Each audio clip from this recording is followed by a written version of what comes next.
Praise the Lord, brothers and sisters. We welcome you to this prayer meeting. Let us begin by signing ourselves. In the name of the Father, the Son, and the Holy Spirit. Amen. Hail Mary, full of grace, the Lord is with you. Blessed are you among women, and blessed is the fruit of thy womb, Jesus.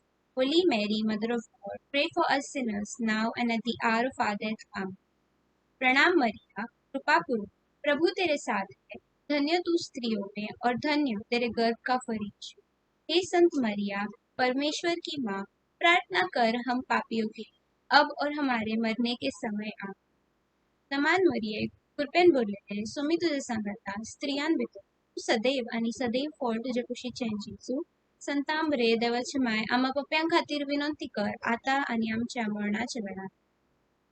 It is so worthy to give praise to our God, just as our Mother Mary praised God in the Magnificat. My soul proclaims the greatness of the Lord. My spirit rejoices in God my Saviour, for he has looked with favor on his lowly servant. From this day on, all generations will call me blessed. The Almighty has done great things for me, and holy is his name. Yes, my dear brothers and sisters, today we have gathered here to praise God in all circumstances, no matter what we are going through.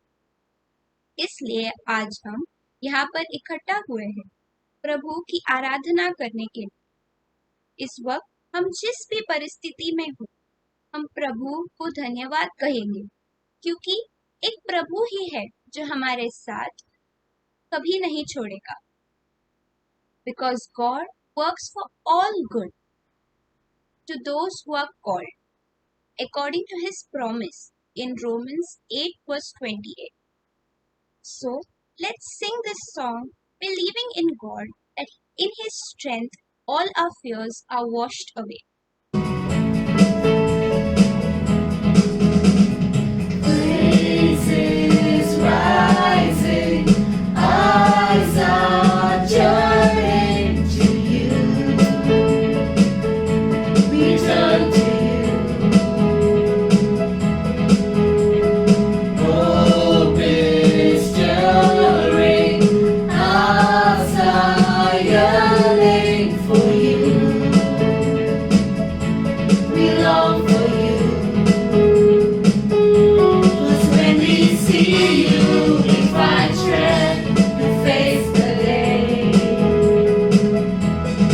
In your presence, all our fears are washed away, washed away. Hosanna, Hosanna, you are the God who saves us, worthy of all our praises. Hosanna, Hosanna, Emmanuel among us, we welcome you, Lord Jesus. Hear the sound of hearts returning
Acts 2 verse 38 says, And Peter said to them, Repent and be baptized in the name of Jesus Christ for the forgiveness of your sins, and you will receive gift of the Holy Spirit.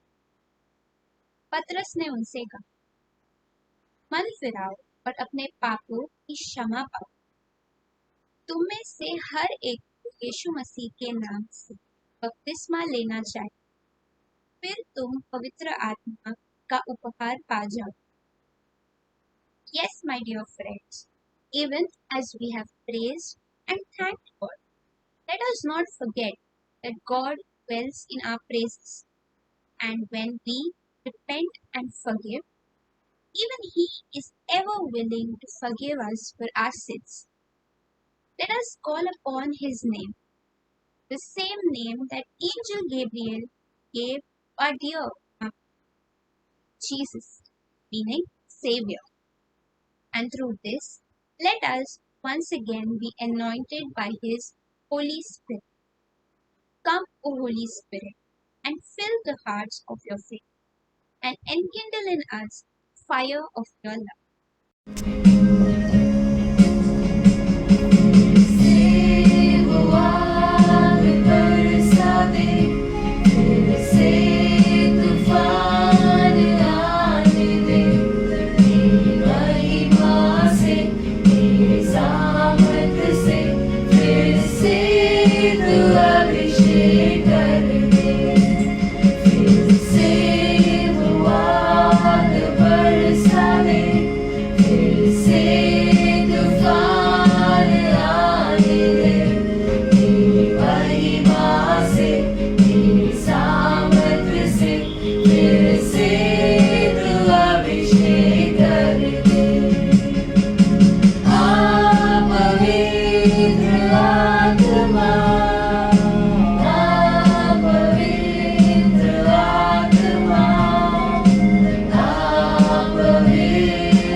My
आश्रय कर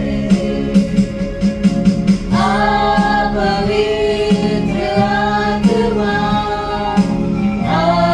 पवित्र आत्मा पवित्र आत्मा पवित्र आत्मा पवित्र आत्मा पवित्र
Peter 2 verse 9 says, "But you are a chosen race, a royal priesthood, holy nation, a people for his own possession, that you may proclaim the excellences of him who called you out of darkness into his marvelous light." किंतु तुम एक चुने हुए लोग, याजकों का एक राज्य हो, एक पवित्र प्रजा, एक ऐसा नर समूह जो परमेश्वर का अपना है, ताकि तुम परमेश्वर के अद्भुत कर्म की घोषणा कर सको। वह परमेश्वर जिसने तुम्हें अंधकार से अद्भुत प्रकाश में बुलाया। Where there is light, there is no darkness, especially when Jesus is our light. Yes, we are here, worship and bow down, as the psalmist says in Psalm 95 verse 6. O God, let us worship and bow down. Let us kneel before the Lord, our Maker. You are worthy. You are the loved, and we believe that you are with us daily, even as we make King of our lives. Yes, my dear friends, let's worship as we are all aware that God's divine presence is already amongst us when we praised Him. आओ मेरे प्यारे दोस्तों, हम स्तुति आराधना करते हैं और एक दूसरों के लिए हिमायत करते हैं as we sing, Here I am to worship. Light of the world, you step down into darkness. Open my eyes, let me see beauty that made this heart adore you. Hope of a life spent with you. Light of the world, you step down into darkness.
to worship. Here I am to bow down. Here I am to say that you're my God. You're altogether lovely, altogether worthy, altogether wonderful to me. I'll never know how much it costs to see my sins upon that cross.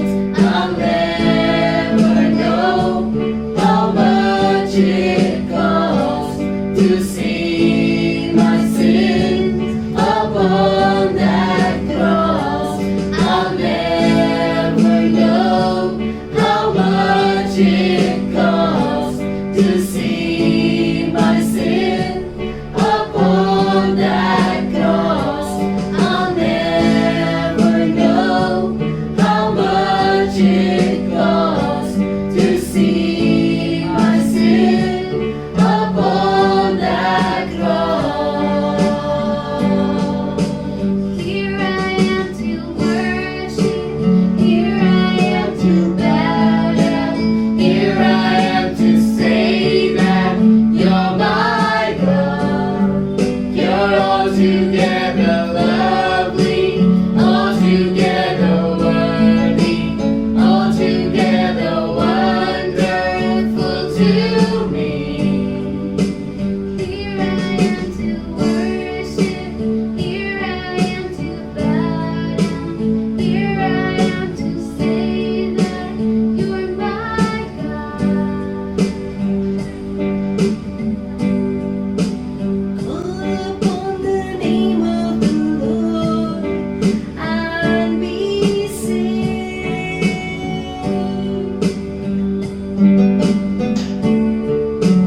Call upon the name of the Lord and be saved. Call upon the name of the Lord and be saved.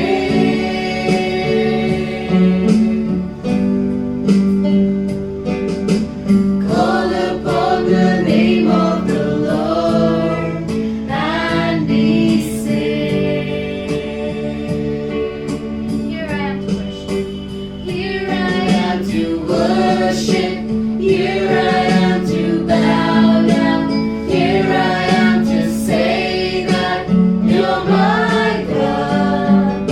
You're altogether lovely, altogether worthy, altogether wonderful to me. Here I am to worship. Here I am to bow down. Here I am to say that you're my God. You're altogether lovely, altogether worthy, altogether wonderful to me. My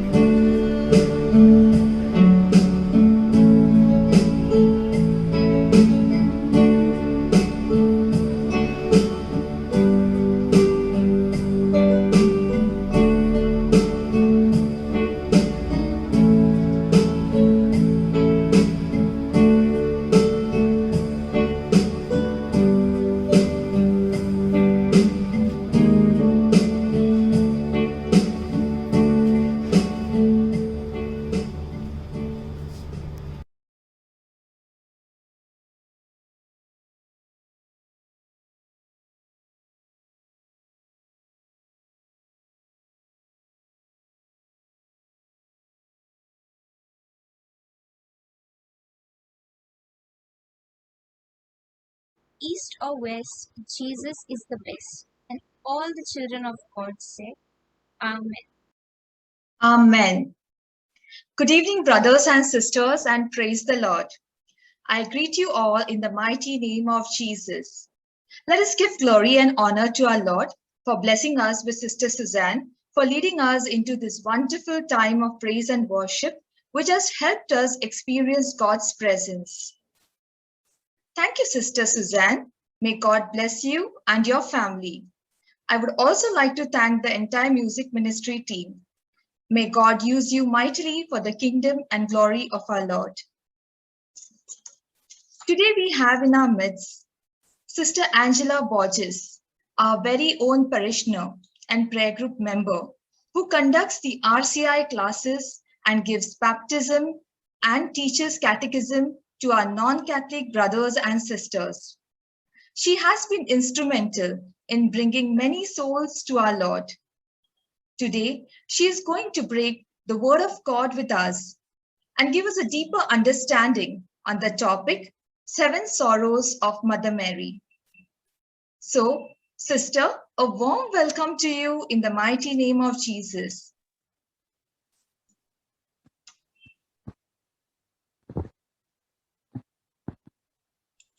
Praise the Lord. Praise the Lord. Thank you, Smita. Glory to God. My voice is clear? Yes, it is. Okay. और इस समय हमारे आंखों को बंद करेंगे और इस समय हम परमेश्वर से प्रार्थना करेंगे। जो वचन हम आज सुनने जा रहे हैं उस वचन पर प्रभु का अभिषेक आए।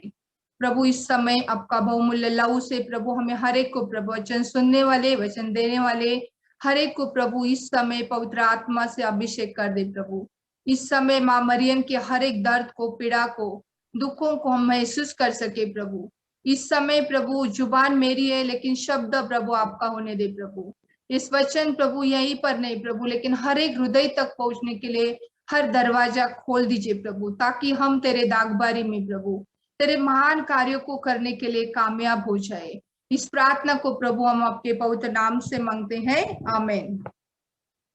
और आज का वचन जो है 7 Sorrows of Mother Mary। तो हम देखते हैं माता मरियम के 7 दुखों पर हम मनन चिंतन करने जा रहे हैं। Luke chapter 1 word of God 38 प्रभु का वचन कहता है, मैं प्रभु की दासी हूँ, आपका कथन मुझ में पूरा हो जाए। तो इस वचन के अनुसार आज हम देखेंगे माँ मरियम के दुख और दर्दों से हमारा क्या रिश्ता है। हम इस दुख और दर्दों से किस तरह परमेश्वर के, माँ मरियम के प्यार को महसूस कर सकेंगे। हम माता मरियम को देखते हैं, दुखों में भी उसने परमेश्वर की सेवा की, दुखों में भी उसने अपने सारे प्रभु यीशु के शिष्यों को संभाला, दुखों में भी परमेश्वर की उसने आज्ञाओं का पालन किया, दुखों में भी माता मरियम ने मध्यस्थ और प्रार्थना की, दुखों में भी उसने एक मौन रहकर अपने मन में सब बातों को रखकर एक महान संदेश दिया। दुखों के कष्टों में भी वो अपने पति के साथ ईमानदार और विश्वास योग्य रही, और दुखों में भी वो अपने पुत्र के साथ आखिरी क्षण तक वो उसका साथ देती रही।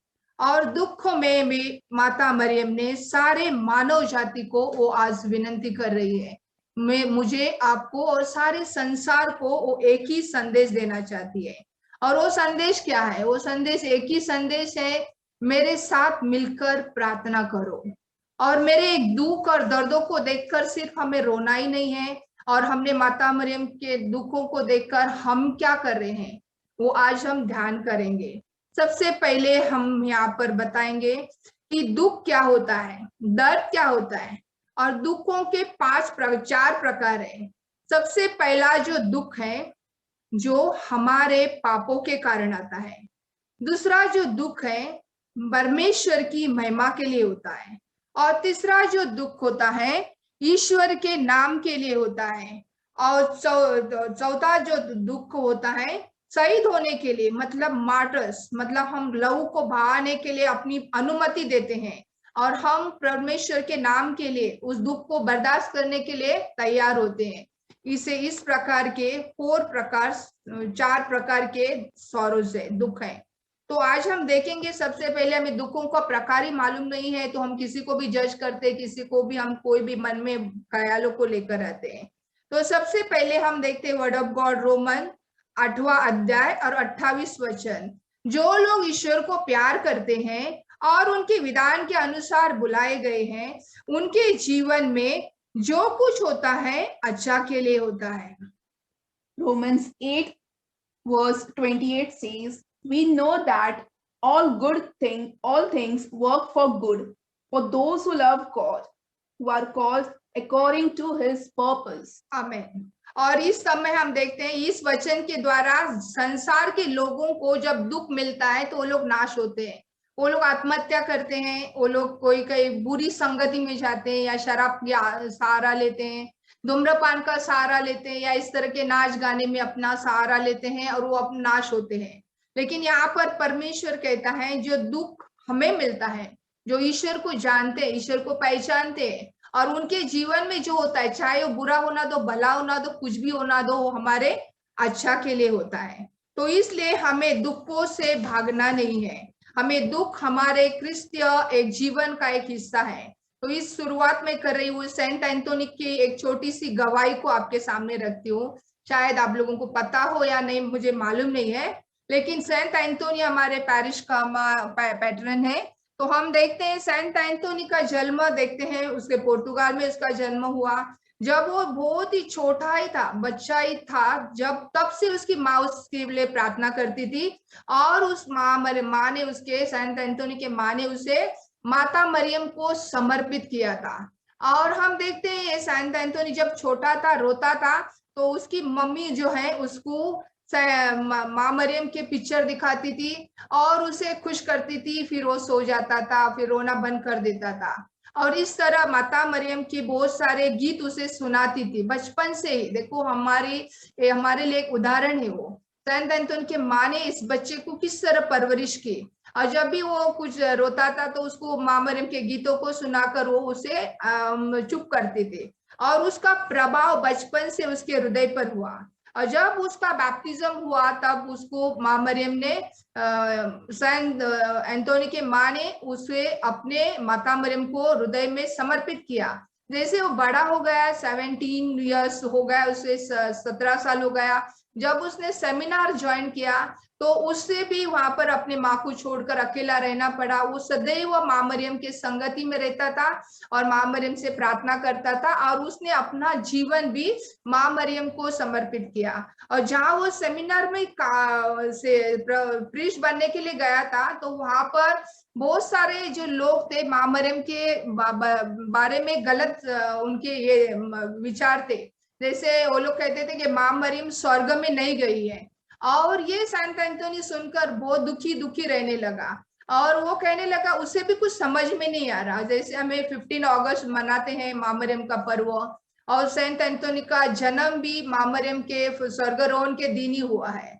और ये सेंट एंथोनी दुखी रहता था, और जब वो दुखी रहता था तो एक दिन उसे माँ मरियम ने दर्शन दिया। जब हम परमेश्वर के उपस्थिति में माता मरियम को हम समर्पित करते, समर्पित होना बहुत ही महत्वपूर्ण है। प्रार्थना करने और समर्पित होना में बहुत फर्क है। और इसने अपना जीवन समर्पित किया, उसने माँ ने उसके बेटे को समर्पित किया। तो ये दुखी होने के कारण एक दिन माँ मरियम ने उसे दर्शन दिया और माँ मरियम ने कहा उसे, देख मेरे बेटे, तू दुखी मत हो, मैं शरीर और आत्मा के साथ स्वर्ग में उठा ली गई हूँ। और उस समय माँ मरियम ने एक सुंदर व्हाइट कलर का गाउन डाला हुआ था और ये गाउन में उसने उसे दर्शन दिया था। मैं कभी भी ये व्हाइट गाउन में माँ मरियम के तस्वीर को देखती थी, मैं सोचती थी ये माँ मरियम का व्हाइट गाउन का अर्थ क्या है। तो ये जब मैंने पढ़ा मुझे सेंट एंथोनी के बुक से, तभी मुझे मालूम पड़ा। तो हम देखते हैं इस छोटी सी गवाही को, कितने उसमें बहुत सारे हम अनुभव कर सकते हैं, इसे बहुत सारे अद्भुत यहाँ पर जानकारी है। तो हम देखते हैं यहाँ पर 1 Peter chapter 4 word of God 12, आप इस बात पर आश्चर्य न करो कि मानो कोई असाधारण घटना हो रही है।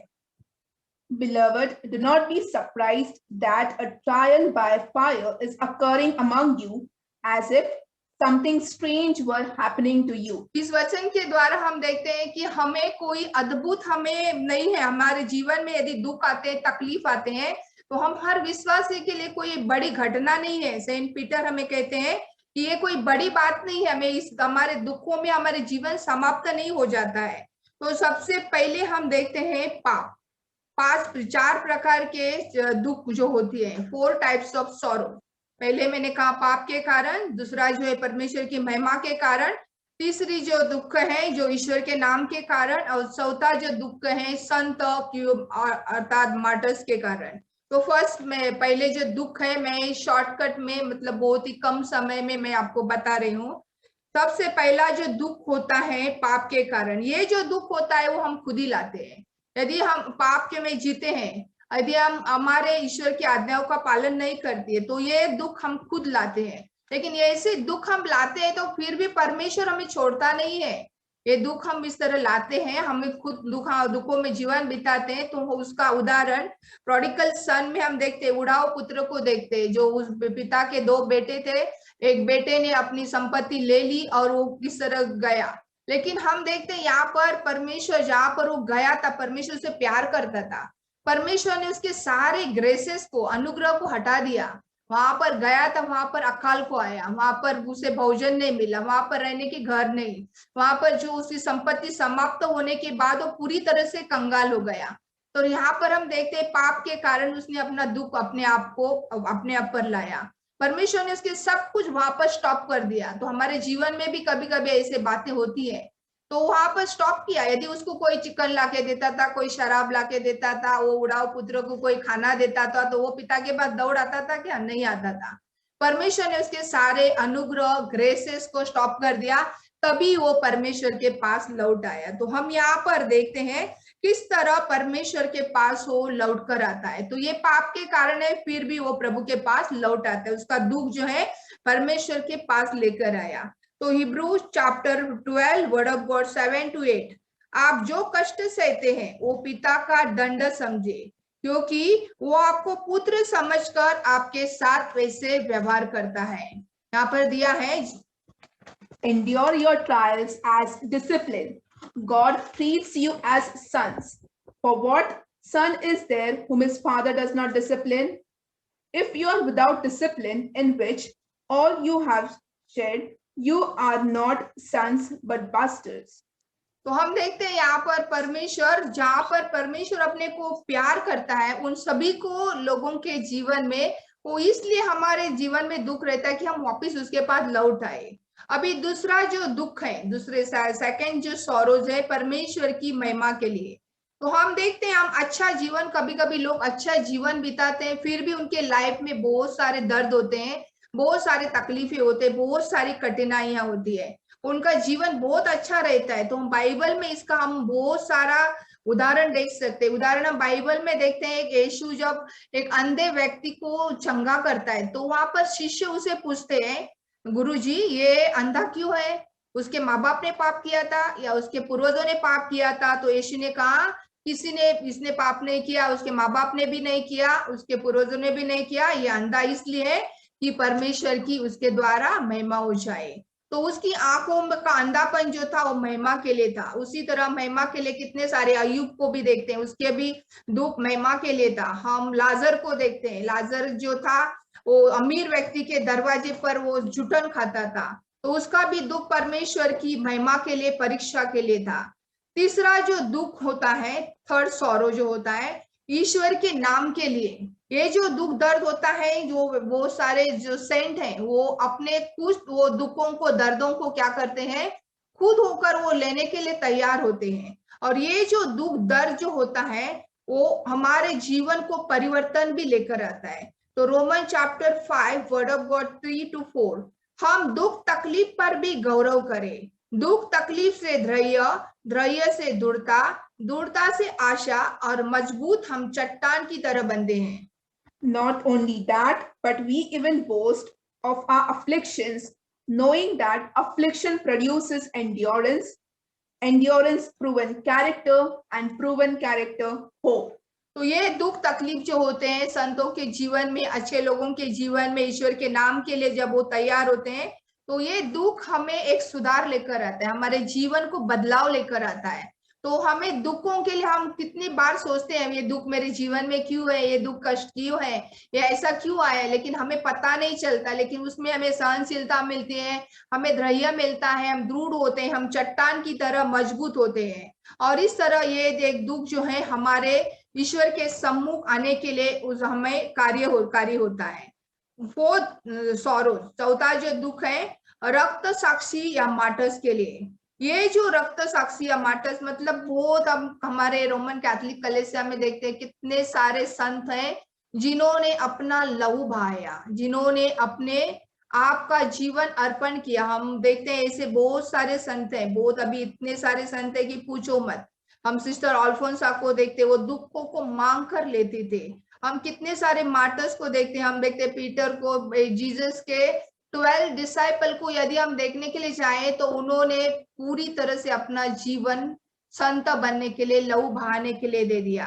तो the blood of martyrs the seed of church, कहा जाता है एक शहीद व्यक्ति का लहू जो होता है वो कलीसिया की बीज होती है। जहां पर शहीद हो गए हैं, वो जो मर गए हैं, देखो हम सभी कलीसिया के लिए उनका नाम दिया गया है, Saint Anthony church, Saint John the Baptist church, उनका लहू जो बहाया गया वो कलीसिया की क्या बन गई है, कलीसिया की वो सीड बन गई है। तो इस तरह हम 4 दुखों को हमने देखा। तो हम देखते हैं यहाँ पर हमारे जीवन में भी इस तरह के दुखों को, हम माँ मरियम के दुखों के साथ हमारा क्या रिश्ता है। तो हम देखते हैं याकूब 1 अध्याय उसके आगे का एक ही वचन जो है, आप पर जब विपत्ति आती है, दुख आते हैं तो आप धन्य समझो। यहाँ पर कहता है याकूब, जेम्स कहता है कि जब तुम पर विपत्ति आती है तो अपने आप को धन्य समझो।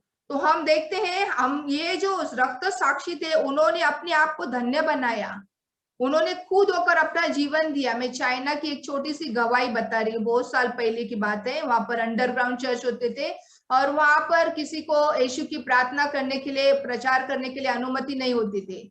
एक बार अंडरग्राउंड चर्च में उनकी प्रार्थना चल रही थी और बहुत सारे लोग वहां पर थे, लेकिन चाइना की गवर्नमेंट को उसका पता चल गया और वो लोग, गवर्नमेंट के सारे सैनिक सिपाही वहां पर आ गए और उन्होंने सबको पकड़ा, जितने भी लोग वहां पर प्रार्थना कर रहे थे सबको पकड़ा, और सबको पकड़कर उन्होंने क्या कहा, तुमको हम एक बात पर छोड़ सकते हैं, तुम इस बाइबल को नीचे गिराओ, नीचे रखो, उसके ऊपर पैर रखो, उसके ऊपर थूकना है और तुम्हें बोलना है मैं यीशु को इनकार करता हूँ। हर एक को हम विश्वास करते हैं, प्रार्थना करते हैं, लेकिन समय आने पर विश्वास किस तरह होते हैं, लेकिन जो सही होते हैं वो अपना जीवन देने के लिए भी तैयार होते हैं। तो वहां पर सभी लोगों ने बाइबल के ऊपर पैर रखा, थूक दिया और कहा हम लोग यीशु को इनकार करते हैं। लेकिन वहां पर एक छोटी सी 7 साल की बच्ची थी, वो बच्ची जो वहां पर आई और इस बच्ची ने इस बाइबल को गले लगाया और उन्होंने कहा कि तुम्हें जो करना है वो करो, मैं बाइबल को, मैं यीशु को मेरे हृदय में रखूंगी, मैं संभालूंगी, मैं नहीं ये काम करूंगी। और वहां के सैनिकों ने उसके ऊपर गोलियां छेद दी और देखो एक छोटी सी बच्ची शहीद हो गई। तो इसे कहा जाता है कि वो अपने आप को, उसने ईश्वर के लिए मृत्यु को स्वीकार किया, लेकिन उसने यीशु को ठुकराया नहीं। तो इस तरह हम देखते हैं भिन्न भिन्न प्रकार के दुख होते हैं। तो इस तरह हमें दुखों को झेलने के लिए सबसे पहले जो बात है, हमें चाहिए पवित्र आत्मा के वरदान। आइजाया चैप्टर 11 वर्ड ऑफ गॉड 7, पवित्र आत्मा के वरदान यहाँ पर दिए गए हैं। पवित्र आत्मा के वरदान बुद्धि, ज्ञान, समझ, ईश्वर का भय, ईश्वर भक्ति, प्रेम और सहनशीलता। उसी तरह गलेशियन चैप्टर 5:22 में भी उसी तरह ये सारे वरदान और फलों के बारे में दिए हैं। तो इस समय हम बहुत बार ये फल यदि हमें नहीं है तो हम इस संसार के दुखों को और महसूस, उसमें हम विजय नहीं हो सकते हैं। तो ये सारे दुखों को, जिस तरह माँ मरियम ने, इन संतों ने, ये सारे रक्त साक्षियों ने जिस तरह दुखों को सामना किया, हमें करने के लिए सबसे पहले पवित्र आत्मा के फलों के लिए प्रतिदिन प्रार्थना करनी है। प्रतिदिन जब हम प्रार्थना करेंगे तो ये फल हमारे जीवन में कार्य करेंगे।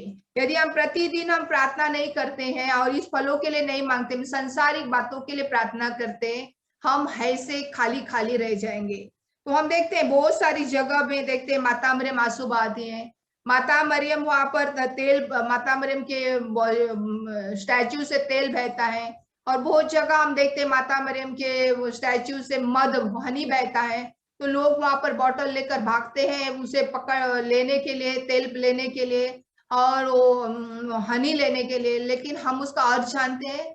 माता मरियम कहती है, वो आंसू बहाती है, इसलिए आंसू बहाती है कि तुम मेरे साथ जुड़ो और प्रार्थना करो। सारे संसार भर में उसने एक ही संदेश दिया, हर जगह लोगों को एक ही संदेश देती है, मेरे साथ मिलकर सेवा करो, मेरे साथ मिलकर प्रार्थना करो, मेरे साथ मिलकर आंसू बहाकर प्रार्थना करो। वो आंसुओं का संदेश है, हमें आंसू बहाकर उस माँ मरियम की तरह हमें प्रार्थना करने के लिए वो संदेश देती है। वो तेल जो बह रहा है, तो तेल बोतल में लाया और घर में रख दिया, क्या फायदा हुआ? वो तेल हमें अभिषेक के लिए, अभिषेक तेल मतलब अभिषेक, अनॉइंटिंग होता है तेल से, तो ये तेल का अभिषेक है, पवित्र आत्मा को फलों को प्राप्त करो, ये संदेश हमें देती है। हनी बहता है, मध बहता है, तो मध लाया और घर में ही रख दिया, क्या फायदा हुआ हमारे लिए? हनी मतलब परमेश्वर के गहरे प्यार को वो संसार भर में फैलाने के लिए वो संदेश देती है। तो इस तरह माता मरियम के दुखों में शामिल होंगे और हम आज प्रार्थना करेंगे कि माता मरियम हमारी हमें सहायता कर, क्योंकि हम बहुत सारे जो इस संसार में लोग हैं, कुछ भी सेवा नहीं करते, कुछ भी नहीं, वो अपना ही जीवन, मैं और मेरा काम, मेरा घर और मेरा परिवार। हमारे पैरिश के हम लोगों को देखने जाएंगे, आप आज वचन सुन रहे हैं, आप यहाँ पर ये सारे वचन को अनुभव कर रहे हैं, आपके लिए, आपके पीछे कितने सारी बहनें, कितने सारे बच्चे और कितने सारे यूथ कार्य कर रहे हैं। उनके भी जीवन में दुख है, उनके किसी के घर में पति बीमार है, किसी के घर में बेरोजगारी है, किसी के घर में बच्चे विकलांग हैं, किसी के बच्चे बिगड़ गए हैं, किसी के घर में माँ बाप सास ससुर उनको तकलीफ पहुंचाते हैं, किसी किसी के घर में तो खाने के लिए नहीं है, किसी का जॉब चला गया है। ऐसे ही परिस्थिति में वो प्रार्थना करते हैं, हर सोमवार को मध्यस्थ करते हैं। तो इसलिए हम माता मरियम, इस तरह की हम यदि सेवा करेंगे तो माता मरियम के साथ हम है, ये हम समझ सकते हैं। लेकिन ये हम कुछ भी नहीं करते हैं तो हमारा जीवन व्यर्थ होगा। तो हम देखते हैं जब पवित्र आत्मा के फलों को हमें प्राप्त करने के लिए प्रार्थना करनी है। सबसे पहला जो दुख है, माता मरियम, सिमोन भविष्यवाणी करता है, सिमोन भविष्यवाणी करता है और माता मरियम को कहता है कि तुम्हारे हृदय से एक तलवार जा निकलेगी, तुम्हारे हृदय को छेदित करेगी, तुम्हारा बेटे का जो है उठना, उसके द्वारा जो तुम्हारा बेटे का तिरस्कार किया जाएगा। और ये दुख तकलीफ में भी माता मरियम ने अपने हृदय में सब बातों को संभाल के रखा। और हम यहाँ पर देखते हैं, वहां पर जब उसका जन्म हुआ था तब यीशु के बारे में अच्छी अच्छी भविष्यवाणी की थी। माता मरियम को कहा था तुम्हारा पुत्र जो है वो दाऊद के सिंहासन पर राज करेगा, वो ईश्वर का पुत्र कहलाएगा, और बहुत सारी अच्छी बातों को। लेकिन यहाँ पर सिमोन विपरीत बातों को कहता है। तो जब हमारे जीवन में विपरीत परिस्थितियां आती हैं तो हमें क्या करना है? हमें क्या करना है? हमें प्रार्थना करनी है। विपरीत परिस्थितियां आती है, मन में रखकर हमें प्रार्थना करनी है। संत मोनिका, संत ऑगस्टिन को देखते, माँ और बेटा सारे संसार के लिए उदाहरण बन गए, सारे संसार के लिए उदाहरण बन गए। माँ ने कितने 18 साल तक प्रार्थना की अपने बेटे के लिए।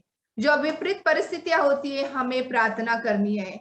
दूसरा जो माता मरियम का दुख है, वो इजिप्ट में वो बेटे को लेकर उसे रात को जब यूसुफ को जोसेफ को संदेश देता है, स्वर्गदूत कहता है अभी बेटे को अभी के अभी उठा ले लो और इजिप्ट में भाग जाओ। देखो रात के समय में ना वहां पर कोई सुविधा है, ना कुछ भी है, ना खाने का पीने का या गाड़ी या घोड़ा, कुछ भी पता नहीं है, लेकिन रात के समय उठकर भागना है। तो यहाँ पर हम देखते हैं माता मरियम अपने पति का आज्ञा पालन करती है। तो हमारे जीवन में बहुत पति पत्नी के बीच में बहुत सारे तनाव होते हैं, बहुत संकटों से हमें जाना होता है, लेकिन हम उस माँ मरियम की तरह आज्ञाओं का पालन करने के लिए हमें तैयार होना चाहिए। हम बाइबल में देखते हैं दाऊद, जो यूसुफ जो है, अब्राहम जो है, उन्होंने आज्ञाओं का पालन किया, ओबीडियंस किया। तो यहाँ पर माता मरियम के पास एक धैर्य का फल हम देखते हैं। हम सेंट पॉल सेकंड जो है वो कहते हैं माँ मरियम जो है कष्टों में यीशु के बहुत नजदीक थी। माता मरियम कष्टों में यीशु के बहुत नजदीक थी। तीसरा जो दुख है माता मरियम का, यीशु गुमराह होता है। अभी बहुत सारे ये इसके ऊपर बहुत सारा वचन है, बहुत संदेश है, लेकिन ये कम समय में इतना हम नहीं कर पाएंगे पूरा। तो तीसरा संदेश जो है, दुख जो है, यीशु 3 दिन तक गुमराह होता है। 3 दिन गुमराह होने के बाद जब वो मंदिर में आती है, और वो 3 दिन कहाँ पर मौज मस्ती नहीं कर रही थी, वो 3 दिन मेरे ख्याल से वो प्रार्थना में ही मग्न थी। उसने सोचा होगा मेरा बेटा उनके रिश्तेदारों के साथ होगा या उनके कोई भी लोगों उनके रिश्तेदारों के साथ होगा, इसलिए वो अपने प्रार्थना में मग्न हो गए। और जब आई उसने देखा कि उसका बेटा जो है यीशु 12 साल का था, वहां पर अपने बड़े बड़े पंडित और पंडितों के साथ तो बड़े बड़े सवाल जवाब कर रहा था। तो माता मरियम का एटीट्यूड देखेंगे हम यहाँ पर, उसका बात करने का तरीका देखेंगे। हम देखते हैं माँ मरियम इतना पूछती है, बेटे तुमने ऐसा क्यों किया, मैं और पिताजी दोनों ढूंढ रहे हैं। और यहाँ पर यीशु कहता है, माँ तुझे पता नहीं है कि मैं मेरे मंदिर में ही पिता के मेरे घर में रहूंगा। हम वहां पर होते तो मैंने मेरे बच्चों की बहुत बार धुलाई की है। बहुत बार मुझे अभी रोना आता है कि हम माँ बाप बच्चों के साथ किस तरह बर्ताव करना चाहिए। वो माता मरियम का कितना सॉफ्ट और कितना सहनशीलता का, और कितना 3 दिन नहीं था, 3 दिन वो कितनी डरी हुई थी, घबराई हुई, लेकिन बात करते समय अपने बच्चे के साथ कैसा कर रही है। तो हमारे बच्चे जब गलत जाते हैं, भटक जाते हैं, गुमराह हो जाते हैं, उन्हें प्यार की जरूरत होती है। उनके साथ हमें प्यार का रिश्ता रखना, और इसी तरह हमारे साथ पास हमें ये फलों को, प्रेम का फल हमारे अंदर होना चाहिए। तब हम देखते हैं ये माँ मरियम ने अपने वो बात जो मन में, हृदय में रखी। लेकिन यीशु जब 12 साल का था, वो मंदिर में वहां पर था, वो बड़े बड़े लोगों के साथ बैठा था, सवाल का उत्तर देता था। लेकिन बड़ा होने के बाद वही मंदिर में वो प्रचार किया। तो हम देखते हैं उसने बचपन से लेकर उस बच्चे के लिए, वो यीशु के लिए उसने प्रार्थना की होगी। तो ये पवित्र आत्मा के फलों के लिए हम प्रार्थना करेंगे। चाहे आज हमारे बच्चे गलत जा रहे हो, भटक रहे हो, ले माँ मरियम एक हमारे लिए रोल मॉडल है, हमारे लिए एक प्रेरणा है वो। नहीं तो हम इसी तरह माँ मरियम का चुंबन करेंगे, हार डालेंगे, मेणबत्ती जलाएंगे, लेकिन उससे हम कुछ क्वालिटीज नहीं लेंगे। पूरी लिटनी यदि देखा जाए, पूरी लिटनी में जो सारे माता मरियम के सारे क्वालिटीज है, यदि हम लिटनी को देखेंगे तो सारी लिटनी में माँ मरियम के स्वभाव को दर्शाया है। एक बार फादर फ्रैंकलिन ने कहा, एक परिवार उनके पास आया और वो परिवार के पिताजी को पूछा उसने, तुम्हारा नाम क्या है? तो उसने कहा मेरा नाम योसेफ है। तो माँ को पूछा तुम्हारा नाम क्या है? उसने कहा मेरा नाम मेरी है। बेटे को पूछा तुम्हारा नाम क्या है? मेरा नाम यीशु है। तो फादर फ्रैंकलिन बहुत खुश हो गए, अरे पूरी फैमिली, होली फैमिली है। थोड़े समय के बाद फादर के पास काउंसलिंग के लिए आए, तो माँ भी कंप्लेन कर रही है, बेटा भी कंप्लेन कर रहे हैं, और पिताजी भी कंप्लेन कर रहे हैं। तो इस तरह हमारा मुखौटा नहीं होना चाहिए। चौथा जो दुख है माँ मरियम का, यीशु को क्रूस कंधों पर लेकर वो मिलती है। तो ये जो बहुत ही दर्दनाक, बड़ी दर्दनाक पीड़ा थी, उसके बेटे को देख रही है, लेकिन वो मन में सब बातों को रखकर अपने आंखों से, अपने हृदय से वो बात करते बेटे को कहती है, बेटा ये तुझे दुख उठाना है, वो बेटे तुझे दुख उठाना है, सारे मानव जाति को बचाना है, मैं तेरे साथ हूँ, तू आगे बढ़। और इस तरह हम देखते हैं माता मरियम के पास एक पवित्र आत्मा के फल थे। और हम देखते हैं यहाँ पर यीशु लहूलुहान कंधों के ऊपर क्रूस लेकर था, और इतने दर्द भरी उसकी पीड़ा में था, लेकिन उसे याद आई होगी भविष्यवाणी, उसको जब गैब्रियल स्वर्गदूत ने जब उसकी भविष्यवाणी की थी, सभी अच्छी अच्छी बातों को बताया, लेकिन यहाँ पर सब विपरीत है। तो इस तरह हमें हमारे माँ मरियम से ये सारे बातों को हमें सीखना बहुत ही हमारे जीवन में बहुत ही महत्वपूर्ण है। बेरोजगार बच्चे जो होते हैं, विकलांग लोग होते हैं, दुख उठाने वाले होते हैं, हम देखते हैं ऐसे कितने सारे परिवार और कितने सारे लोगों के जीवन में इस तरह का दुख है। लेकिन जब हम माँ मरियम को देखेंगे, हमारा सारा दुख दर्द जो होता है वो भाग जाएगा। तो 5वां जो दुख है माता मरियम का, क्रूस के नीचे वो वहां पर, क्रूस के नीचे वहां पर अपने पुत्र को देखती है, और क्रूस के नीचे माँ मरियम सारे संसार की माँ बनती है। और क्रूस के नीचे से ही यीशु वो क्रूस पर से वो अपनी माँ को, यौवन को सौंप देता है, और वहीं से वो माँ सारे मानव जाति की माँ बनती है, और वहीं से वो हमारे लिए, सारे संसार के लिए वो एक हमारे लिए एक मिसाल बन गई है। तो माता मरियम इतना ही नहीं काम करती, वो इतना हमारे लिए प्रार्थना ही नहीं करती, लेकिन हर क्षण, हर पल, हर घड़ी वो हमारे साथ रहती है। हर पवित्र मिसा बलिदान में माता मरियम उपस्थित होती है। आप लोगों को पता है, एक बार मुझे ऐसा ही दृष्टांत हुआ। और मैं ऐसे ही परमेश्वर के बात कर रही थी, प्रभु कितने सारे लोग हैं, और मैं इसमें मैं भी इंक्लूड हूँ, कितने सारे हम जो लोग हैं कितने सारे पाप करते हैं, कितने सारे गंदगी का जीवन बिताते हैं। क्योंकि मैंने खुद अनुभव किया है, कितने सारे लोग रात को शराब पीते हैं, मारपीट करते हैं, सुबह आके चर्च में आते हैं, क्रिस्त शरीर लेते हैं। कितने सारे लोग जो है रात को पार्टीज करते हैं, कितने सारे लोग जो है घर के अंदर चर्च के अंदर मारपीट करते हैं, बुराइयां करते हैं, झूठ बोलते हैं, और कितनी सारी नशा करते हैं, और कितने सारे लोग तरह तरह के व्यभिचार करते हैं, फिर भी आकर मिसा में शामिल होते हैं और क्रिस्त शरीर लेते हैं। तो मुझे एक दृष्टांत हुआ, और वहां पर पवित्र मिसा चालू है, और पिता परमेश्वर वहां पर एक निराशा में आंसुओं के साथ आकर खड़े हो गए, और फादर जो है वो पवित्र शरीर को इस तरह उठा रहा था,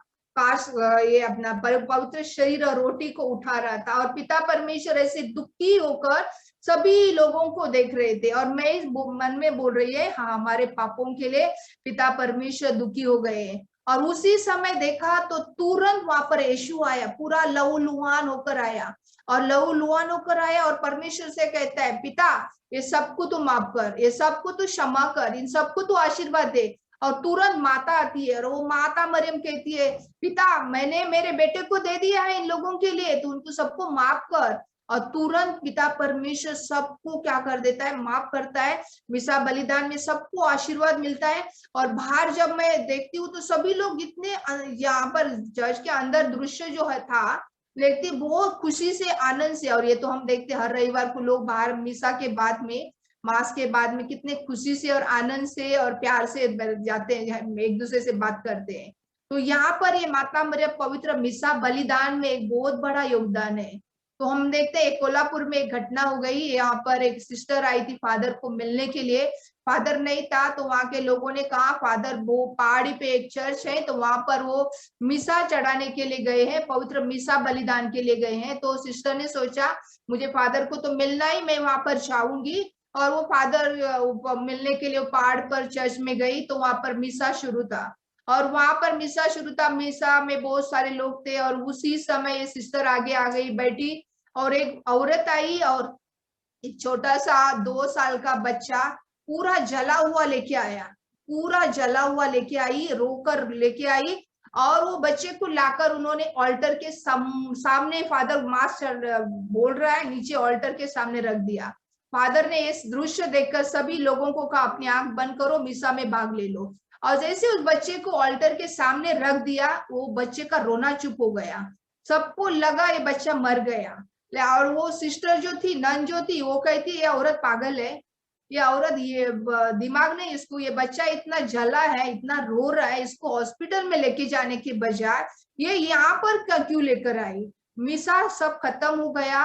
और उसके बाद में जब देखा तो ये सबको फादर ने जब आंख बंद करने के लिए कहा गया था, होस्ट जो पवित्र शरीर जो उठाया जा रहा था, उस समय ये बच्चा उठा और अपनी माँ के गोद में आके बैठ गया। और ये नन जो है वो बोल रही है बच्चा किधर गया, सभी लोग बोले बच्चा किधर गया। बच्चे को परमेश्वर ने वो पवित्र मिसा बलिदान में उसे चंगा कर दिया। तो देखो हमारी मध्यस्थ, हमारी प्रार्थना, पवित्र मिसा बलिदान, आज पूरे संसार भर में 2 ही हथियार है, एक जो यीशु और दूसरी जो माता मरियम और एक जपमाला।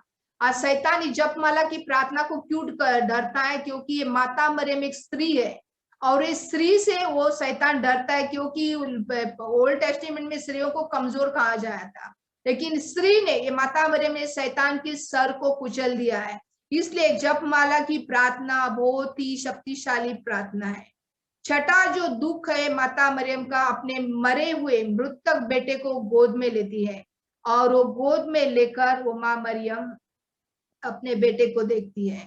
तो हमारे जीवन में हम देखते हैं इस तरह के बहुत सारे दुख और तकलीफें आते हैं। तो संत बर्नार्ड जो है वो कहती है, यीशु का हृदय माँ मरियम के हृदय के कष्ट को बहुत ही अनुभव करता था, और माँ का हृदय यीशु के कष्टों को अनुभव करता था। हम देखते हैं सन मैक्सिमिलियन जो अभी पिछले महीने में हम उनका दिन सेलिब्रेशन किया। एक बार माता मरियम ने संत मैक्सिमिलियन को दर्शन दिया और उसे 2 क्राउन बताए, एक जो था व्हाइट और दूसरा जो था रेड। और उसे कहा तुझे ये व्हाइट जो है वो होलीनेस का क्राउन है, रेड जो है वो मार्टर्स मतलब रक्त बहाकर मृत्यु होने वाला वो क्राउन है। और सेंट मैक्सिमिलियन ने कहा मुझे दोनों चाहिए, और उसने कहा ये व्हाइट लोगे तो तुम पवित्र कर जीवन बिताओगे, पवित्रता के साथ मरोगे। लेकिन सेंट मैक्सिमिलियन ने दोनं क्राउन को मांगा, और आखिर में देखा जाए जब जेल में डाला था तभी उसको मृत्यु थी, उसको मृत्यु नहीं थी, लेकिन उसके साथ में जो एक व्यक्ति था जो शादीशुदा था, बच्चे थे, उसकी मृत्यु को सेंट मैक्सिमिलियन ने लिया और वो उसके जगह मृत्यु हो गया। तो हम देखते हैं माँ मरियम को जब हम समर्पित होते तो हमारे हर क्षेत्र में वो हमारी सहायता करती है। और सातवां जो दुख है, माता मरियम से गोद से उठाकर वो अपने बच्चे को दफनाने के लिए यीशु को दफनाया जाता है। तो इसके ऊपर बहुत सारा वचन है, बहुत कुछ है बताने के लिए, लेकिन समय अभी समाप्त हो गया।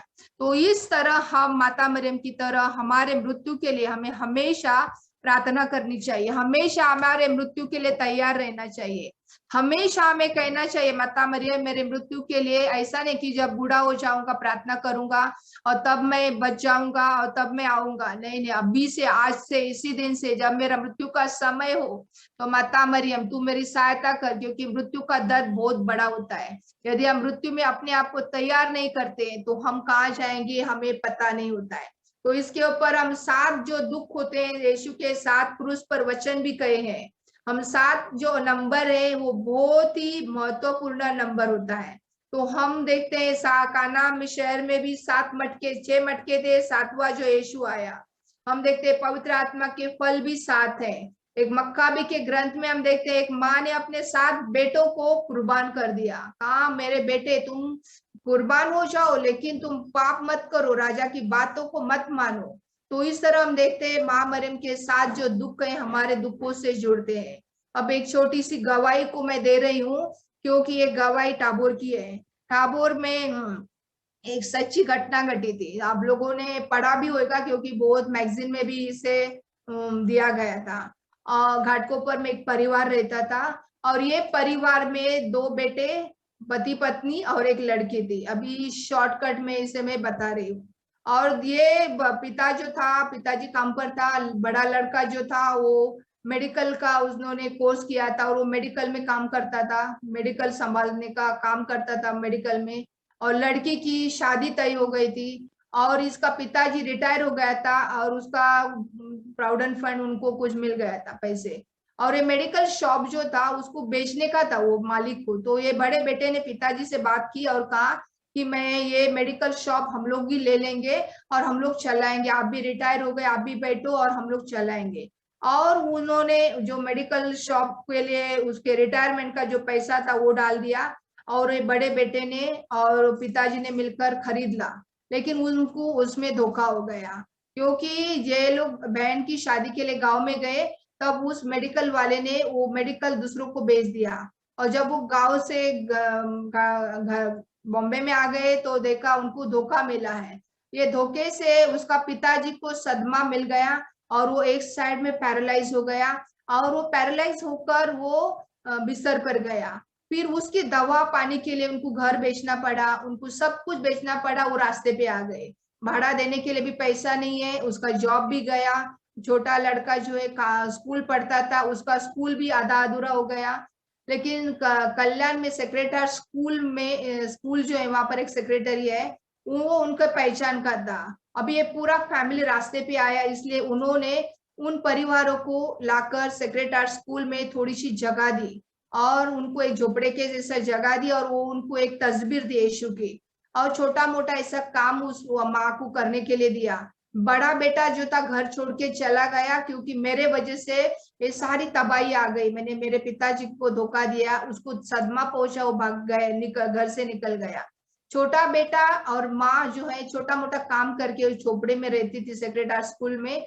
और एक दिन ये सेक्रेटरी स्कूल का जो सेक्रेटरी था उसने उनको 20 रुपया दिया और कहा थोड़ा आगे टाबोर है, जब तुमको समय मिलता है तो वो टाबोर में जाओ, और यीशु से प्रार्थना करो। अभी ये माँ को टाबोर में उसने देखा नहीं था, यीशु कौन है उसे पता नहीं था। और जिस दिन वो गई थी उस दिन थर्सडे, गुरुवार का दिन था। गुरुवार में टागोर में कोई सेविकाएं नहीं होती, वहां पर साफ सफाई होती है, वहां पर कुछ भी प्रेयर सर्विस नहीं होती है। और वहां पर टागोर में हम देखते बहुत बड़ा एक क्रूस है, और एक क्रूस के पास वो गई और जोर जोर से रोना चालू किया, जोर जोर से वो रो रही थी, और उसे कुछ पता ही नहीं था। वो बोल रही थी, सब कुछ बताकर यीशु के सामने रो रही थी, यीशु के सामने रो रही थी। और बहुत रोने के बाद उसके सामने एक व्यक्ति प्रकट हुआ, उसकी दाढ़ी लंबी थी, व्हाइट उसने ड्रेस डाल दिया था, और उसके हाथ में एक रोजरी दी, और उसके हाथ में 10 रुपए दिए। और ये औरत रो रही थी, उसको कुछ पता नहीं, एक उसने ले लिया, हाथ में ले लिया और रोना चालू किया। रोने के बाद वो जब उसे होश आया तो बोली, मन में सोचा, अरे जो व्यक्ति आया था उसको मैंने कुछ थैंक यू भी नहीं बोला, उसको मैं कुछ ये भी नहीं किया, बात भी नहीं किया। तो उसने इंक्वायरी शुरू की, ऐसे ऐसे व्यक्ति मुझे मिला, ये 10 रुपये दिए हैं और ये रोजरी मुझे दी है, वो व्यक्ति को मुझे मिलना है। तो वहां पर इंक्वायरी किया तो वहां पर कोई ऐसे दाढ़ी वाले फादर नहीं थे, सब फादर भवन में थे। बहुत पूछताछ करने के बाद में पता चला कि ये वहां पर यीशु वहां पर आया, यीशु ने उनको रोजरी दिया और उनको पैसा दिया। तो बाद में फादर ने उनको समझाया, उन्हें फादर ने कहा कि अगले संडे तुम रेट्रिक में बैठो, रेट्रिक ज्वाइन करो करके। ये औरत ने 10 रुपया वो बॉक्स में डाल दिया, वो रोजरी लेकर घर पे गई। अभी ये रोजरी का अर्थ उसे पता नहीं क्या करना है करके। उसको एक फोटो दिया था सेक्रेट हार्ट का, उसके यहाँ पर जो सेक्रेटरी था उसने रोजरी लिया और वो फोटो को डाल दिया, फोटो को डाल दिया और बाद में निकाला और पति के हाथ में दे दिया। और जैसे उसने पति के हाथ में रोजरी दिया, वो पति को ऐसे करंट झटका जैसे लगा और वो पूरी तरह से उठकर वहां पर बैठ गया। उसको कुछ भी मालूम नहीं था और वो बैठ गया, चलना घूमना। तो ये बहुत बड़ा एक अद्भुत चमत्कार जैसे हो गया। और उसके बाद में बहुत सारा आगे भी स्टोरी है, लेकिन अभी समय हो गया। और बाद में ये पूरा का पूरा परिवार, ये जपमाला, उनको जपना भी नहीं आता है, जपमाला क्या है वो भी मालूम नहीं है, माता मरियम कौन है वो भी मालूम नहीं है, लेकिन ये अद्भुत चमत्कार के द्वारा ये पूरा परिवार रेट्रिक में आके बैठा, उनका खोया हुआ बेटा वापिस आया। ये पूरे परिवार को ईश्वर ने बैप्टिज्म ले लिया और वो पूरा परिवार ईश्वर की गवाही और महिमा बन गई। तो हम देखते हैं जितने अधिक हम माता मरियम को समर्पित हो जाएंगे, उतना माता मरियम हमारे जीवन में, घरों में, परिवारों में वो कार्य करेंगे। और इस वचन के द्वारा मैं सबको आशीष मिले, ये प्रार्थना करती है। हम 2 मिनट के लिए आंखों बंद करेंगे। प्रभु इस समय के लिए हम धन्यवाद करते, प्रभु इस अवसर के लिए धन्यवाद करते, प्रभु इस समय प्रभु हर एक जो वचन सुन रहे प्रभु, उनके हृदय को प्रभु स्पर्श कर, प्रभु जो सुनने वाले प्रभु उन्हें स्पर्श कर दीजिए प्रभु। इस जपमाला की छाप प्रभु हर एक हृदय पर पड़ने दे प्रभु। हर एक प्रभु जो इस समय दुख और दर्दों में प्रभु, उन्हें दुख दर्दों से दूर भागने नहीं, लेकिन इस दुख दर्दों को प्रभु तेरी महिमा के लिए प्रभु इस्तेमाल होने दीजिए प्रभु। इस प्रार्थना को प्रभु आपके पवित्र नाम से मां मरियम की मध्यस्थ के द्वारा मांगती हूँ, आमेन आमेन आमेन।